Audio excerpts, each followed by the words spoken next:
Oke, sebelum video dilanjut, jangan lupa untuk komen, like, dan share. Sebuah film berjudul Jodah Akbar tahun 2008 mengisahkan perjuangan kaisar yang baik dan bijaksana, memperlakukan rakyatnya dengan hormat serta menjadikan istri melebihi kaisar itu sendiri. Tapi pasti ada saja orang-orang yang haus akan harta dan kekuasaan, dan disitulah letak keseruan film India ini. Jalaluddin Muhammad Akbar.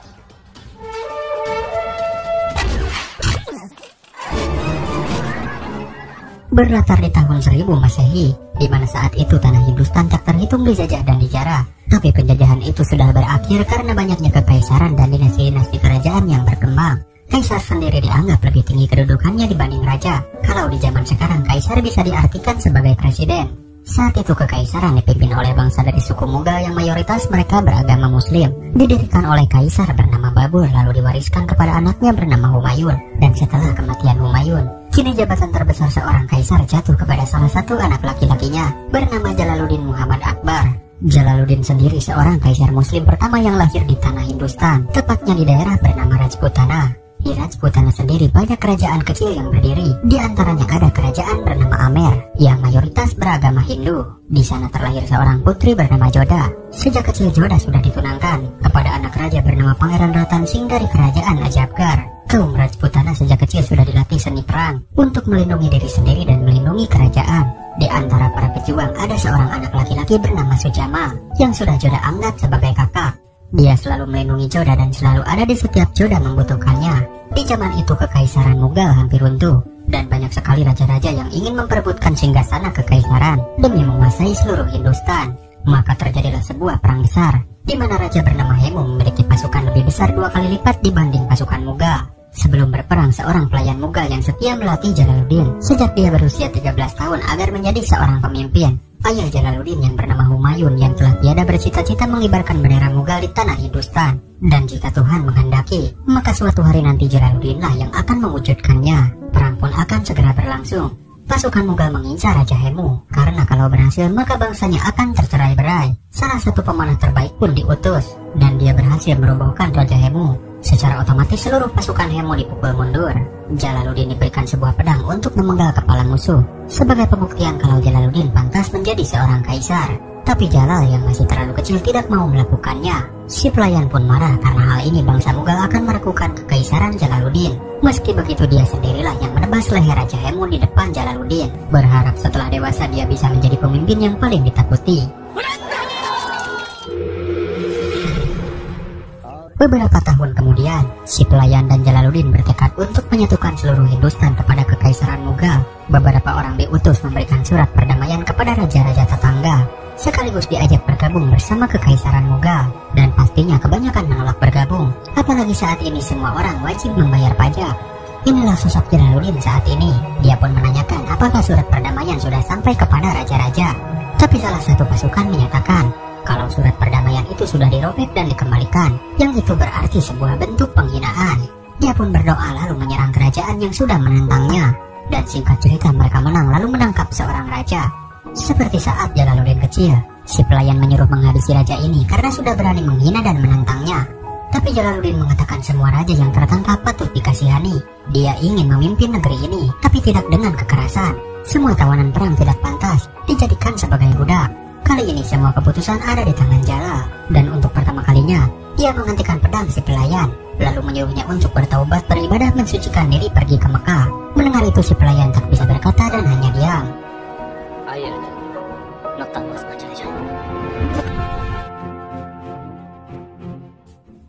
Hampir semua kerajaan mau bergabung di bawah kekaisaran Mughal, tapi ada satu yang belum, yaitu kaum Rajputana atau kerajaan Amer yang dikenal pandai berperang dengan pedang. Di kerajaan Amer sendiri, putri Jodah yang diceritakan di awal film kini sudah dewasa. Dia selalu berlatih bersama Sujama, kakak angkatnya. Setelah berlatih, Jodah mengatakan kalau dia tak akan menikah sebelum Sujama dinobatkan sebagai putra mahkota. Semua orang tahu kehebatan dan keberanian Sujama. Bahkan ayah Jodah sendiri memuji keahliannya. Jadi sangatlah pantas jika Sujama memimpin kerajaan ini. Singkat waktu inilah sosok ayah Jodah bernama Raja Barma. Ia mengumumkan jika pemerintahan Amer akan dia serahkan kepada anak tertuanya. Sedangkan Sujama yang berstatus anak angkat hanya menjadi bawahannya. Betapa tak percayanya dia, begitu juga dengan Joda. Dan pengumuman terakhir yaitu melanjutkan perjanjian terdahulu, di mana Joda yang sejak kecil sudah bertunangan, tahun depan dia akan menikah dengan Raja Ratansing. Joda pun tidak mau berpisah dengan kakaknya itu. Dia pun berpikir mungkin si ayah terpaksa melakukan semua ini. Tapi Sujama mengatakan jika dia tidak gila akan kekuasaan, melainkan hanya ingin dihormati. Itu saja keinginannya. Lalu dia pun memilih pergi. Sujama kemudian datang ke salah satu kerajaan. Dia bernama Sarifuddin Hussein, adik ipar dari Kaisar Jalaluddin. Sujama pun meminta bantuan Sarifuddin, dan dia pun bersedia membantu dengan cara berbicara kepada sang kaisar supaya Sujama mendapat kedudukan di kerajaan Amer. Tapi sebagai imbalan, Sarifuddin pun meminta Sujama agar bisa membantu menaklukkan kota Delhi. Padahal Delhi adalah wilayah yang sudah dikuasai oleh Jalaluddin, kakak iparnya. Namun dia tidak peduli dengan saudara. Yang terpenting dia berambisi menguasai seluruh daratan Hindustan. Dan ketakutan ayah Joda pun akhirnya terbukti. Sujama yang sakit hati meminta bantuan Sarifuddin untuk mengambil alih singgasananya. Jika sampai perang terjadi, maka banyak anak-anak yang menjadi yatim dan para wanita banyak yang menjanda. Dia tidak mau itu terjadi. Tidak ada pilihan lain. Dia pun akan berdamai dengan bangsa Mughal dan berlindung di bawah kekuasaan Kaisar Jalaluddin. Bukan tanpa sebab. Sebagai raja dia takut rakyatnya yang tidak berdosa harus menjadi korbannya. Jelas semua raja-raja kaum Rajputana menolak ajakan Raja Barma. Jika sampai berdamai dengan bangsa Mughal, maka semua kerajaan dari Rajputana memutus hubungan persaudaraan untuk selamanya.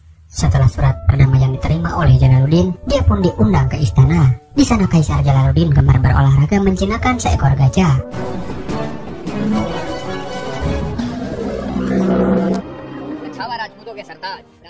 Maksud kedatangan Raja Barma adalah ingin memasukkan kerajaan Amer di bawah kekuasaan Kekaisaran Mughal. Dengan bangga dan penuh rasa hormat, Jalaluddin pun berterima kasih karena sudah percaya kepada Kekaisaran Mughal. Tapi ada syarat yang harus dipenuhi. Barma ingin Joda putrinya diterima Jalaluddin sebagai istrinya, dan pernikahan itu atas nama persekutuan antara Amer dan Mughal. Jalaluddin berterima kasih atas keberanian Raja Barma mengungkapkan isi hati, dan dia pun menghargai itu.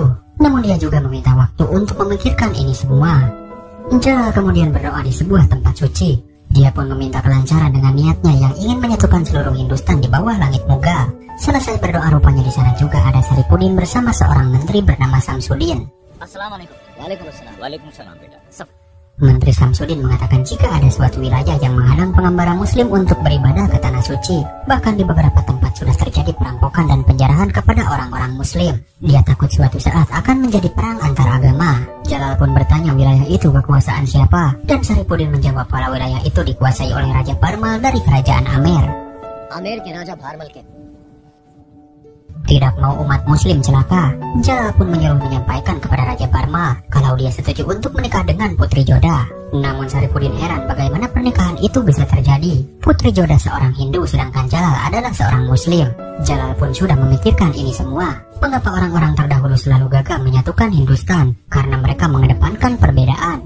Mungkin ini adalah jalan dari ilahi untuk menyatukan seluruh Hindustan di bawah kekuasaan Mughal. Begitupun dengan Joda yang padahal sudah dijodohkan dengan Pangeran Ratansing, tapi sekarang malah disuruh menikah dengan pria yang berbeda agama. Si ayah pun membenarkan jika Joda sudah dijodohkan dengan Ratansing, tapi Ratansing sendirilah yang memutus tali persaudaraannya. Gara-gara si ayah memilih bergabung kepada Kekaisaran Mughal, tidak ada pilihan lain. Joda harus mengorbankan kebahagiaannya demi rakyat dan demi keberlangsungan kerajaan Amer. Di lain tempat, istri Sarifuddin bernama Banu begitu bahagia karena kakaknya Jalaluddin akan segera menikah. Tapi Sarifuddin tidak akan datang ke acara pernikahannya, apalagi kakak iparnya itu menikah dengan seorang putri Hindu. Joda pun menulis surat yang ditujukan kepada Sujama, kakaknya. Joda ingin lari dari istana ini dan meminta Sujama agar menyelamatkannya. Tapi dia juga bingung karena tahu Sujama saat ini sedang dalam keadaan terpuruk. Tidak lama ibunya datang, dia tidak mau anaknya harus menderita, dan dia pun punya jalan keluarnya. Kenapa Joda tidak mencari wanita dan menyamar menjadi Joda? Karena Jalaluddin tidak pernah mengetahui sosok Joda seperti apa. Namun Joda sendiri menolak, karena kalau ketahuan, maka Kaisar Mughal akan murka, dan kerajaan Amer pasti akan hancur. Si ibu pun sudah putus asa melihat nasib putrinya sendiri, sehingga dia pun memberikan sebotol racun. Lebih baik putrinya bunuh diri daripada harus kehilangan kehormatannya. Dan si ibu tidak mau melihat Joda menderita begini. Mendengar kenyataan pahit ini, Joda hanya bisa berserah diri kepada Dewa Krishna. Sebelum pernikahan berlangsung, Putri Joda ingin bertemu dahulu dengan Kaisar Jalaluddin di tenda kerajaan. Joda meminta beberapa syarat sebelum menikah. Di balik tirai, Joda mengungkapkan dia akan bersedia menikah jika kaisar mengabulkan permintaannya. Permintaan yang pertama, dia akan membawa dan memegang erat agama Hindu, budaya serta adat istiadatnya. Setelah menikah, dia tidak mau dipaksa untuk pindah agama dan dia akan tetap pada keyakinannya. Lalu permintaan yang kedua, dia ingin di kamarnya dibangun sebuah kuil untuk tempat berdoa dan tempat untuk menyimpan patung Dewa Krishna. Mendengar itu, Jala tidak menjawab dan langsung pergi keluar.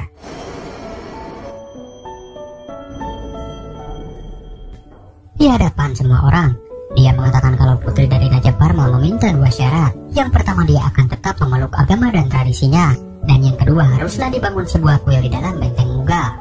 Lalu untuk pertama kalinya, dia menghormati keterus-terangan dari putri Joda. Sama halnya dengan Joda, Jalaluddin juga berterus terang kalau dirinya juga dilahirkan di tanah India, tanah yang sama. Lalu atas nama persekutuan Amer dan Mughal, dia pun bersedia menikah dan menerima semua persyaratan itu. Putri Joda dan Jalaluddin pun resmi menikah. Tarian Sufi khas Timur Tengah pun dipertontonkan untuk menyambut seluruh hadirin di sana.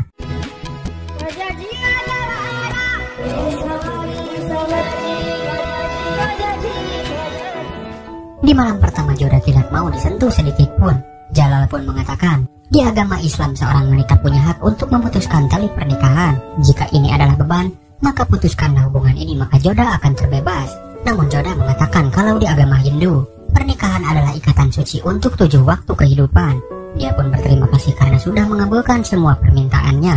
Namun entah mengapa hati Joda belum terbuka untuk Jalal. Mungkin karena agama dan budaya mereka yang sangat berbeda. Jalal, seorang kaisar yang bijaksana, pun mengerti dengan kondisi ini. Dia akan menemuinya jika Joda diizinkan oleh Tuhan.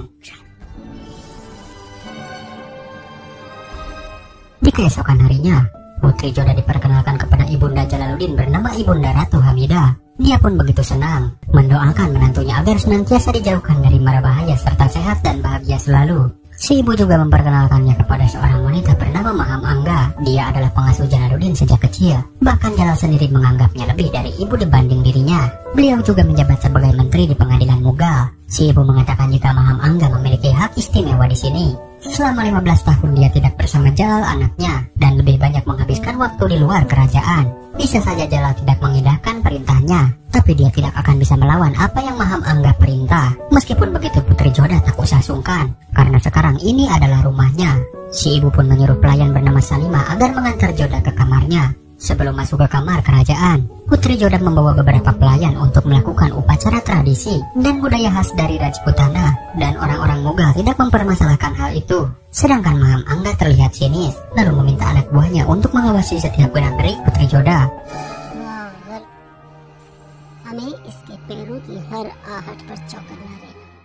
Joda pun dibawa ke dalam istana megah yang membuat dia terpukau, dan semua pelayan pun melayaninya dengan sepenuh hati.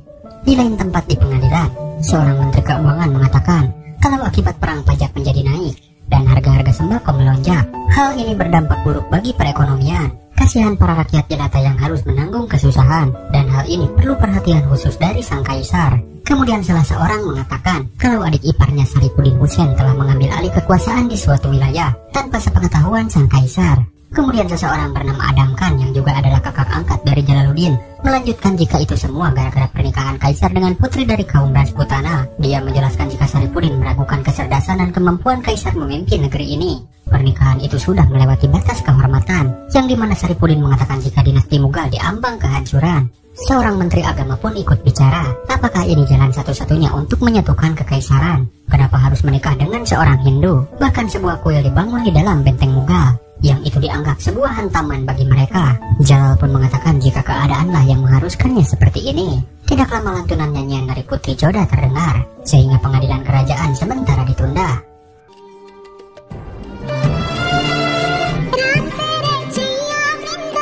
Lalu bisa kita lihat Joda yang sedang berdoa, dan Jalal tidak marah sedikit pun. Bahkan dia mengoleskan sindur tradisi umat Hindu, yang bertanda jika Joda adalah istrinya. Begitu juga Joda yang menghormati suaminya.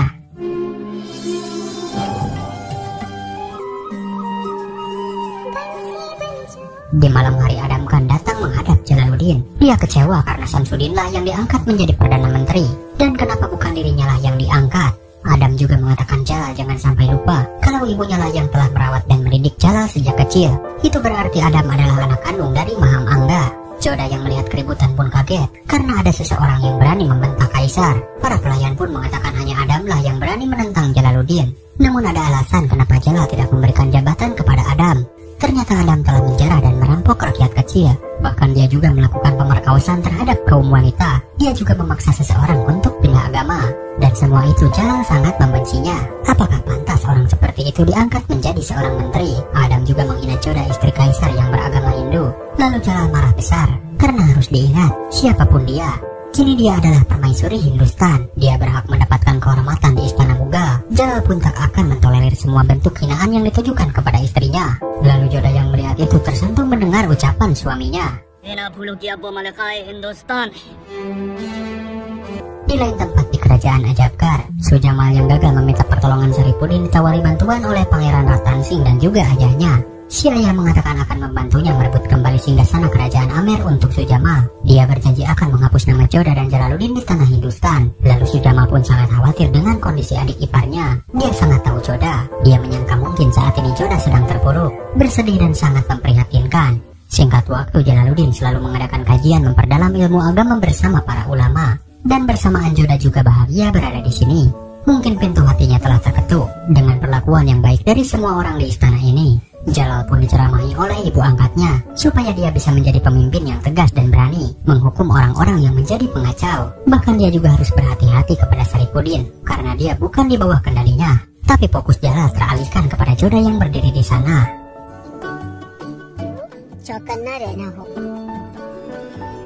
Saat Jalal berlatih pedang, di situ ada Joda yang malu-malu melihat di balik tirai.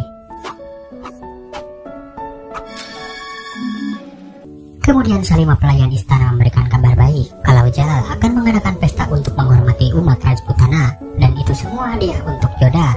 Mereka pun menganggap kalau Jalal sedang merayu istrinya serta memberikan perhiasan, dan Joda sangat menyukainya. Kalau itu adalah sebuah rayuan, maka Joda pun akan berbuat hal yang sama, yaitu memasak makanan untuk jamuan kaisar dan para tamu. Tapi hal itu dilarang oleh para pelayan karena tidak pantas seorang permaisuri memasak di dapur. Namun Joda mengatakan dia akan memasak sebagaimana kewajiban seorang istri, bukan menjadi seorang permaisuri. Dan para pelayan pun semua keheranan, mereka pun tak bisa melarangnya.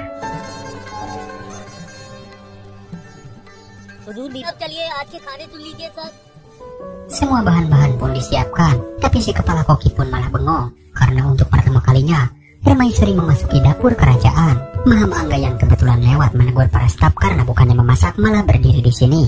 Mereka pun mengatakan kalau semua juru masak diistirahatkan oleh permaisuri dan dia sendiri yang akan memasak menu vegetarian khas Rajputana. Mendengar itu Maham Angga pun langsung bertindak, mengingat Joda sudah membangun kuil di istana ini. Sekarang dia mengambil alih dapur kerajaan. Dia pun kini mengerti semuanya. Mungkin kedepannya Joda akan menguasai seluruh istana. Mendengar itu Joda pun membela. Dia tidak mengambil alih, hanya menjalankan kewajiban seorang istri. Namun hal itu dibantah oleh Maham Angga. Dia menjelaskan, Joda jangan sampai lupa kalau pernikahan Jalal dan dirinya hanya sekedar persekutuan sebagai ganti perdamaian, tapi tidak dengan Joda. Pernikahan baginya adalah sebuah janji suci yang akan berakhir dengan kematian. Maham Angga pun menjawab pernikahan ini tidak sempurna. Pernikahan akan lengkap jika sudah ada pewaris singgasana. Bahkan dia juga tahu sampai saat ini Joda tak pernah disentuh oleh Jalal. Dia pun meminta Joda untuk menikmati dunia Mughal, tapi jangan sampai mencoba menjadi bagian di dalamnya. Joda pun tak percaya seorang yang dianggap ibu mengatakan hal seperti itu. Lalu Maham Angga pun membenarkan dia adalah ibu Jalal. Dia yang sudah membesarkannya. Dia sudah menyusui sejak Jalal kecil. Dia yang mendidik Jalal hingga detik ini. Bahkan waktu Jalal kecil, sebuah panah hampir menembus Jalal, tapi dia pun melindungi tepat di dadanya. Jika ada orang yang berani menyentuhnya, maka dia tak akan segan untuk menghancurkannya. Dia pun tak akan memberikan Jalal sepenuhnya kepada Joda dan dia pun pergi.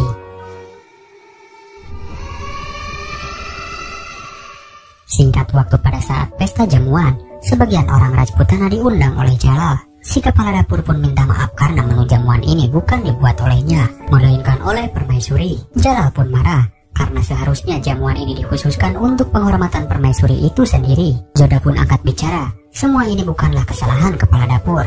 Ini murni dari hatinya, dan dia sendiri yang memasak lalu menganggap semua ini sebagai keberuntungan. Sudah pasti Maham Angga pun curiga. Dia lalu mengatakan menurut hukum kerajaan, makanan yang dihidangkan kepada kaisar harus dicicipi terlebih dahulu oleh juru masak itu sendiri. Keselamatan sang kaisar pun sudah diatur di dalam undang-undang, dan setelah dicoba, barulah makanan itu layak disajikan kepada kaisar. Jalal pun heran, yang masak itu istrinya sendiri, kenapa harus sebegitunya? Tapi dia tidak bisa melawan apa yang ibu angkatnya perintah. Satu persatu hidangan pun Joda cicipi, dan semuanya layak untuk dimakan. Dan yang mengejutkan, kaisar pun meminta makanan bekas permaisuri dan dia ingin makan di piring yang sama. Mendengar itu Joda pun begitu tersentuh. Lalu saat akan menyantap, Jalal sempat dihentikan dilarang memakan salah satu makanan. Semua orang pun terdiam dan curiga, jangan-jangan ada racun di dalamnya. Tapi rupanya Joda malu, karena makanan itu hanya kurang garam. Alhasil semua orang pun tertawa dan bahagia.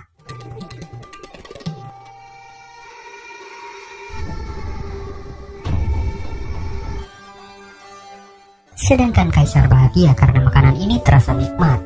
Dia pun memuji masakan yang dibuat oleh putri Joda. Dan sejak saat itu mereka pun sering berduaan berjalan-jalan keliling istana.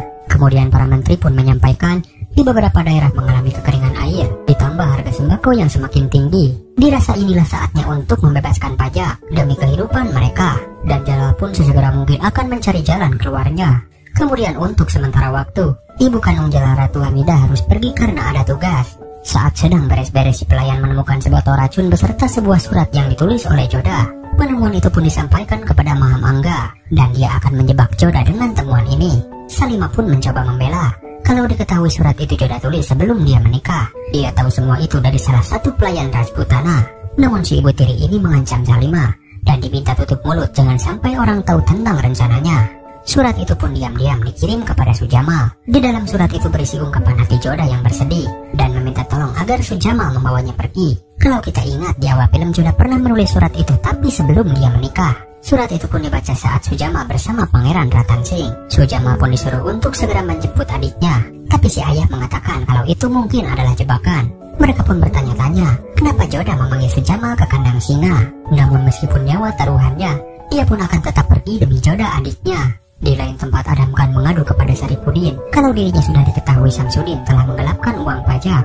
Saripudin pun bersedia membantunya agar nama baik Adam tetap terjaga, karena dia juga berhutang budi kepada ibu Adam atas kedudukannya di kerajaan Mughal. Tapi Adam datang ke sini hanya untuk mengadukan keluh kesahnya, dan dia pun tidak butuh bantuan Saripudin. Dia akan membereskan masalah ini sendirian. Di lain tempat Samsudin dan Menteri Keuangan sedang mengatur rencana untuk membongkar kebusukan Adam. Tapi tidak lama Adam keburu datang dan mengetahui rencana mereka. Samsudin pun marah karena Adam telah melupakan kewajiban seorang kakak tertua dari kaisar. Menggelapkan pajak demi keuntungan pribadi itu adalah sebuah kejahatan karena keburukannya terbongkar. Dan Adam yang tak terima pun membunuh Samsudin saat itu juga.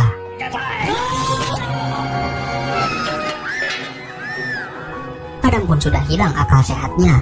Dia mengamuk di istana. Entah apa yang ada di pikirannya, namun Jalal yang tahu hal ini segera menghentikan. Jalal kecewa karena untuk menutupi kejahatannya, dia membunuh Samsudin yang sudah Jalal anggap seperti ayahnya sendiri. Sebagai hukuman, Jalal menyuruh agar melempar Adam ke dasar lantai. Dirasa masih hidup, Jalal meminta pasukan untuk mengulanginya lagi sampai Adam tewas. Seketika Joda pun ketakutan melihat kengerian itu.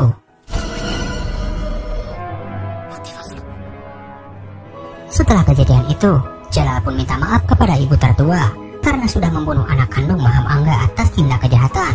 Dan si ibu mengampuninya karena dia sendiri yang pernah bilang harus berani dan tegas menghukum orang-orang yang berkhianat.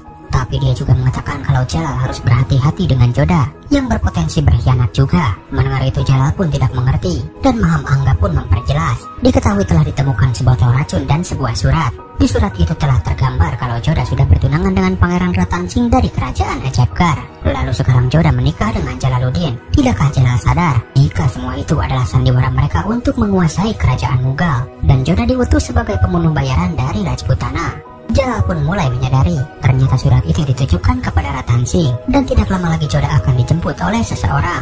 Si ibu lanjut menjelaskan kenapa Joda tidak mau berbagi keintiman dirancang dengan Jalal. Itu karena Joda sangat mencintai Pangeran Ratan Singh. Betapa hancurnya Jalal mendengar semua ini. Di tengah malam yang sunyi, Joda pun akhirnya bertemu dengan Sujama. Joda pun heran kenapa Sujama mengirim surat dan ingin bertemu secara diam-diam. Jelas Sujama pun bingung dan menyangka jika Joda lah yang mengirimnya surat. Atas kekhawatirannya di sini, begitu juga Joda yang sama-sama bingung karena dia tak pernah mengirimkan surat kepada Sujama.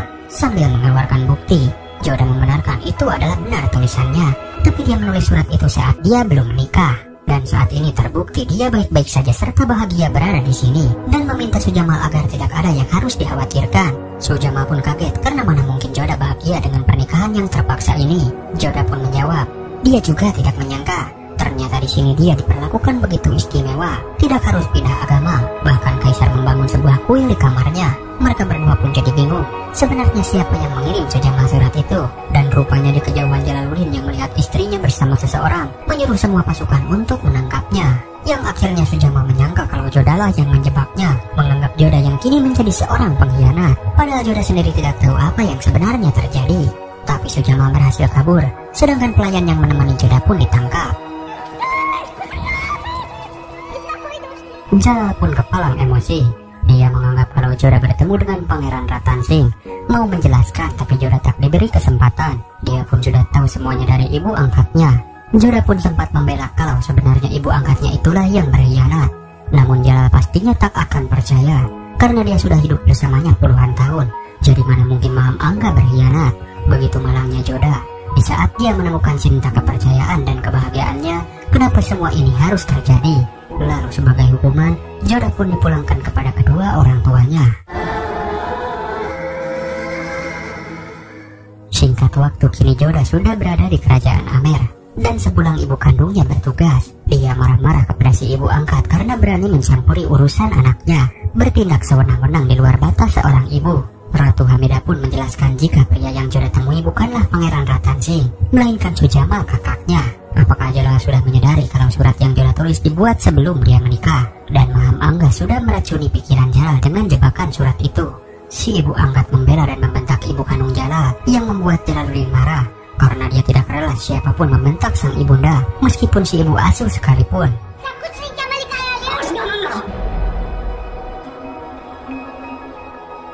Meski tak ada pengakuan, Selimalah sang pelayan yang angkat bicara. Dia dipanggil dan dalam kondisi tertekan, menjelaskan jika surat itu benar dibuat sebelum menikah. Maham Angga sengaja menjebak agar Joda tersingkir di kerajaan ini.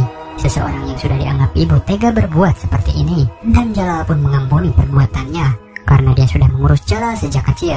Tapi meski begitu, mulai detik ini dia tidak mau melihat ibu angkatnya lagi.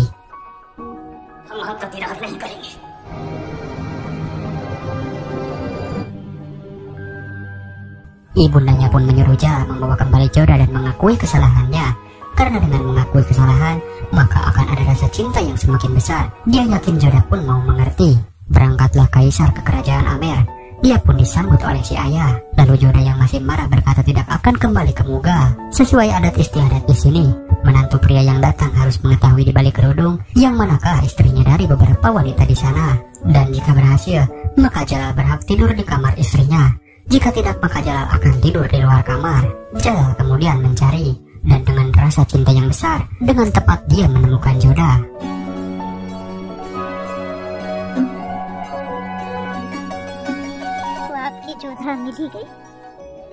Di malam hari Joda masih marah, dan dia kesal karena tidak seharusnya Jalal memulangkannya tanpa mendengar pembelaan darinya sama sekali. Jalal hanya bisa berperang memerintah, tapi tidak bisa menaklukkan hatinya. Jalal pun sangat menyesal dan dengan tulus minta maaf atas kesalahannya.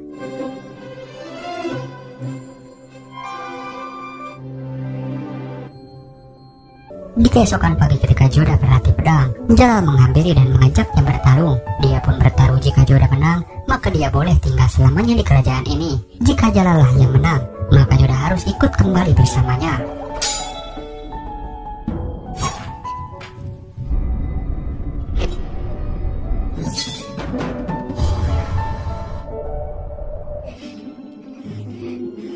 Mereka pun bertarung, tapi tidak lama datang si pelayan sehingga Joda yang lengah kalah saat itu juga. Meskipun Joda kalah, tapi dia tetap tidak mau ikut lagi bersama Jalal. Lalu Jalal pun tidak akan memaksa, karena dia yakin kalau Joda akan kembali sesuai dengan kemauannya sendiri. Dan jika benar, berarti Jalal sudah memenangkan hatinya. Singkat waktu, Jalal bersama Menteri Keuangan turun langsung ke pasar. Meskipun berbahaya seorang kaisar berkeliaran tanpa pengawal, namun Jalal ingin tahu kondisi di lapangan seperti apa. Jalal pun menghampiri salah satu pedagang gandum. Lalu ketika bertanya, mereka terkejut karena harganya yang sangat mahal. Si pedagang pun kesal karena mereka terus bertanya tapi tidak membeli. sehingga hampir saja Jalal terpancing emosinya. Beruntung semua orang di sini tidak ada yang mengenali mereka. Lalu tidak lama sebuah keributan terjadi. Rupanya ada prajurit Mughal yang sedang bertugas memperlakukan pedagang dengan kasar. Diketahui pedagang itu tidak membayar pajak, dan kekaisaran Mughal pun jadi bahan ejekan mereka. Mendengar itu Jalal pun membela. Dia berkata kalau kaisar itu orang baik, tapi mereka tak percaya, apalagi bangsa Mughal adalah pendatang yang tak tahu penderitaan mereka. Bagi mereka kaisar adalah orang asing. Namun si menteri menjawab kalau kaisar Mughal dilahirkan juga di tanah India. Lantas kalau benar orang India, apa yang sudah kaisar perbuat bagi orang-orang kecil sepertinya? Contohnya pajak peziarah yang tinggi. Di saat orang Hindu ingin berdoa saja mereka harus membayar pajak. Bagi orang kaya itu tidak masalah, tapi bagi orang miskin seperti mereka hal ini sangat memberatkan. Mereka pun sempat aneh karena Jalal tidak mengetahui akan hal ini dan menyangka mereka bertiga warga baru yang tinggal di sini. Mendengar itu Jalal pun hanya terdiam dan mereka pun membubarkan diri. Belusukan ini sangat berguna sehingga mereka tahu bagaimana orang-orang memandang bangsa Mughal memerintah. Jalal pun tak habis pikir dan bingung apa yang dimaksud dengan pajak peziarah, karena selama ini dia baru tahu ada pajak semacam itu. Si menteri sendiri juga membayar pajak itu dan dia sama sekali tidak mengeluh karena menyangka Jalal lah yang membuat peraturan ini. Diadakanlah rapat dadakan. Jalal mengumumkan jika pajak peziarah akan dihapus untuk selamanya karena itu sungguh memberatkan. Di saat umat Hindu ingin berziarah, mereka diharuskan membayar. Itu artinya sama saja menilai kemuliaan Tuhan dengan uang. Menteri agama pun angkat bicara dan tidak setuju dengan keputusan ini. Seharusnya mereka berunding dahulu, tapi Jalal mengatakan tidak harus berunding jika keputusannya itu adalah sebuah kebenaran.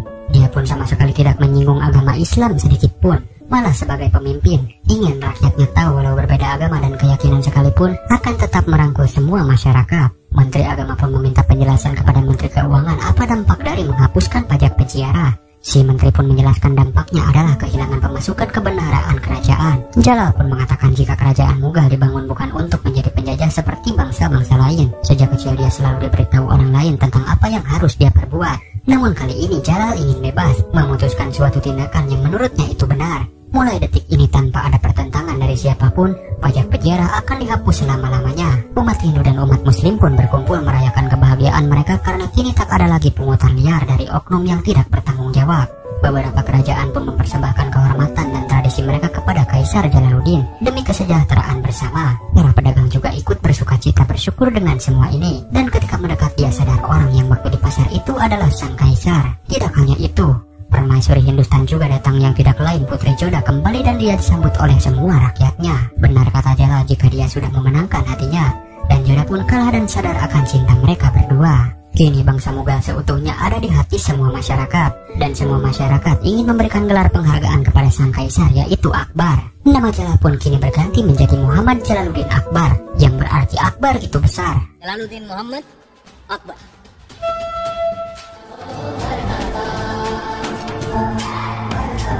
Tidak hanya di istana, Jalal juga berkeliling ke daerah-daerah untuk menyambut rakyatnya. Dan disinilah ada seorang pembunuh bayarin yang diutus. Dia pun bersiap dengan panahnya. Lalu Jalal tertembak tepat di dada sebelah kirinya. Sementara pelaku berhasil diamankan.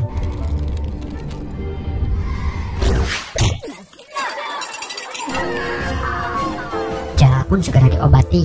Dan di lain tempat Saripudin menerima kabar duka itu. Dan rupanya dialah dalang dibalik semua ini. Tabib mengatakan jika racun dalam tubuhnya semakin menyebar, suhu badannya pun tak kunjung turun. Joda pun hanya bisa berpasrah diri. Siang dan malam dia pun berdoa kepada Dewa Krishna. Dan keajaiban datang di mana Jalal dikabarkan telah sadarkan diri.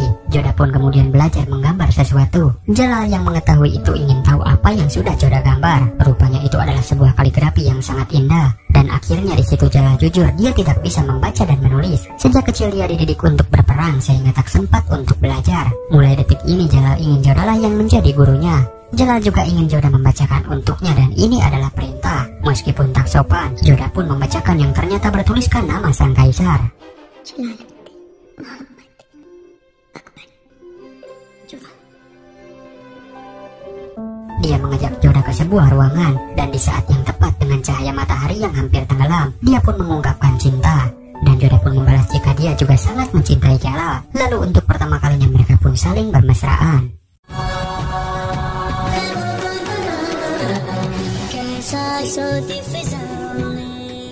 Di lain tempat Saripudin Saripudin kesal karena pemanah yang disuruhnya tidak berhasil membunuh Jalaluddin. Sujamal pun kaget karena dia juga baru tahu Saripudin lah dibalik semua ini. Dan Sujamal sendiri malah senang karena adiknya Joda tidak menjadi seorang janda. Ketamakan haus kekuasaan membutakan hati Saripudin. Sujamal hanya menginginkan kursi singgasana Amer. Dia juga mengingatkan kalau Jalaluddin adalah kakak ipar Saripudin sendiri. Tapi Saripudin tidak peduli dengan urusan keluarga. Yang penting dia bisa menaklukkan seluruh Hindustan. Dan semua yang dia lakukan karena dia ingin membantu Sujamal menduduki kerajaan Amer. Karena sudah gagal, tidak ada pilihan lain. Saripudin pun akan menyerang kerajaan Amer demi Sujamal. Dan Sujamal pun menyetujuinya. Dan yang tanpa diduga, rupanya si Menteri Agama berpihak kepada Saripudin. Dia mengatakan informasi kalau Jalal sudah tahu kalau Saripudin yang mencoba membunuhnya. Jalal sepertinya sangat murka dan akan segera menyerang mereka. Saripudin pun menjawab tidak usah takut, karena terlebih dahulu dia akan menaklukkan kerajaan Amer, di mana di sana tinggal orang tua Putri Joda. Setelah itu dia yakin Jalaluddin tidak akan berkutik. Lalu setelah itu dia pun akan menghabisi Sujamal. Kata-kata itu pun didengar oleh Banu, istri Saripudin sendiri. Kemudian Jalal yang mendengar kabar itu tidak mau terjadi pertumpahan darah. Dia pun ingin menyudahi pertikaian ini. Dia pun sudah tahu kalau Sujamal ada di pihak Saripudin. Dan dia juga tahu kalau Sujamal adalah kakak dari Joda. Atas persetujuan kekaisaran, dia pun mengutus seseorang agar memberikan haknya menjadi raja di kerajaan Amer tanpa syarat. Dan mengenai Saripudin, dia harus dihentikan di tengah jalan sebelum sampai ke singgasana Amer. Istri Saripudin kemudian menemui Joda dan meminta agar menghentikan perang saudara ini, karena dia tahu Sujamal kakak Joda akan dihabisi oleh suaminya. Joda pun memilih turun tangan dan memaksa pergi ke medan tempur. Meskipun sangat berbahaya, tapi tak ada satupun yang berani melarangnya. Saat pasukan Saripudin menyerang, mereka pun segera dihadang pasukan Jalaluddin. Jalal pun meminta anak buahnya agar mengibarkan bendera perdamaian. Dia tidak mau berperang dan hanya menginginkan kedamaian. Tapi hal itu ditentang karena jika dilakukan Saripudin menganggap Jalal seorang yang lemah. Namun itulah yang diinginkan oleh Jalal, agar Saripudin keliru dalam berpikir dan dia melakukan kesalahan. Saripudin tahu jika Jalal akan melakukan negosiasi. Mereka pun mendirikan tenda di sana. Tidak lama di kejauhan Joda juga sampai di sana, dan Sujamal tidak sengaja mendengar percakapan Saripudin. Rupanya ada seorang prajurit Jalal yang berkhianat. Dia mengatakan kalau Raja Barma dari Amer telah diperintah Kaisar agar menaikkan Sujamal menjadi raja. Dan hal ini jangan sampai Sujamal tahu. Itu artinya tanpa bantuan Saripudin, Sujamal sudah menjadi raja. Namun Saripudin menyuruh si prajurit untuk menerobos ke tenda Kaisar lalu menghabisinya. Yang lebih mengejutkan setelah itu, si prajurit diminta menghabisi Sujamal juga. Sujamal pun segera bertindak dan memberitahu agar semua pasukan mundur berpihak kepada Saripudin dan segeralah bergabung bersama pasukan Jalaluddin. Tapi dia terlambat karena Saripudin lebih dulu tahu rencananya, dan Sujamal yang dikepung pun berhasil melarikan diri. Tapi di tengah pelariannya dia dilumpuhkan oleh pasukan yang mengejar.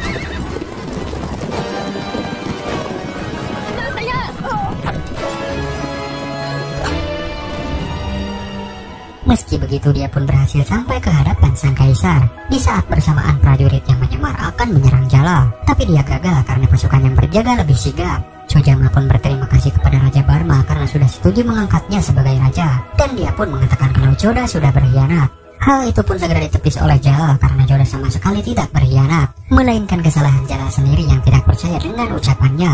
Tidak lama Joda pun datang dan Sujamal menyesal karena tidak mempercayainya. Dia mengatakan kalau Joda beruntung menikah dengan Kaisar Jalal yang bijaksana.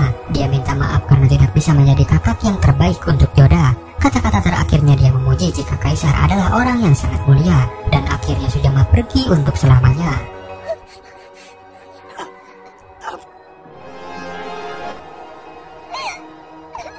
Jalaluddin pun mengatakan kepada istri Saripudin kalau suaminya itu sudah menjadi pengkhianat dan pemberontak. Hukuman satu-satunya baginya adalah kematian. Entah benar atau salah, istrinya itu hanya berharap sebuah pengampunan dari sang kakak. Jalal pun serba salah, bersama saudaranya Adam Khan dan sekarang Saripudin. Bertemulah Jalal dan adik iparnya Saripudin. Dia mengatakan kalau dirinya sudah menjadikan Saripudin seorang gubernur di daerah lain. Tapi inilah balasan untuknya. Dia tidak mau terjadi pertumpahan darah antar saudara. Dan Saripudin menjawab jika itu maunya Jalal. Maka sebagai gantinya, Saripudin menantang Jalal agar bertarung 1 lawan 1. Jika Saripudin menang, maka Hindustan akan menjadi miliknya. Tapi jika kalah, maka dia akan pergi dari negara ini untuk selamanya. Meskipun Jalal tahu kalau Saripudin kuat dan kejam, tapi dia tidak rela Hindustan jatuh ke tangan yang salah.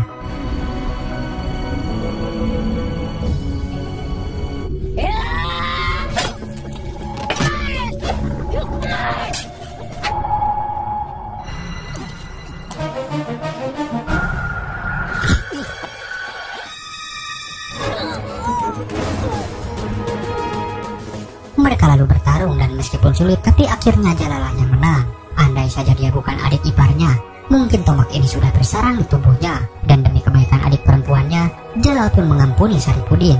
Jalal pun mengadili si menteri agama.